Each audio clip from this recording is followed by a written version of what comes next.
Les niveaux de langue. En français, on ne s'exprime pas de la même manière selon l'âge que l'on a, selon l'interlocuteur à qui on s'adresse et le mode de communication par lequel on passe, soit l'écrit, soit l'oral. On utilise alors différents niveaux de langue.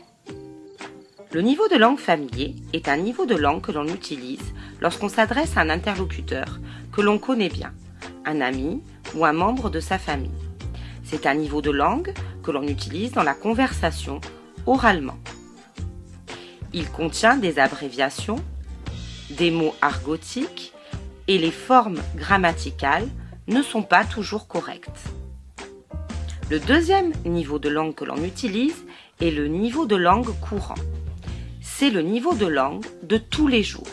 C'est celui qu'on utilise donc le plus fréquemment à l'oral comme à l'écrit. Le dernier niveau de langue est le niveau de langue soutenue qu'on utilise majoritairement à l'écrit.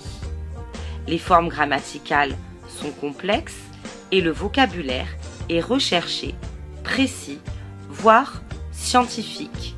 Chacun de ces niveaux de langue peut donc être employé dans un contexte bien précis et c'est à vous d'adapter votre niveau de langue en fonction de la situation dans laquelle vous vous trouvez. Un même message peut donc être émis de 3 manières différentes en fonction de notre âge, de notre fonction et de la situation dans laquelle nous nous trouvons. Sur l'image de droite, tu peux voir qu'il y a 3 manières différentes de transmettre un même message. Si l'on utilise le langage courant, on dira « j'ai très faim et il n'y a rien à manger ». Si l'on est dans un contexte différent et qu'on utilise un langage familier, cela deviendra « j'ai grave la dalle et il n'y a que dalle à bouffer ». Et enfin, si nous nous trouvons dans un autre contexte, nous pourrons utiliser le langage soutenu.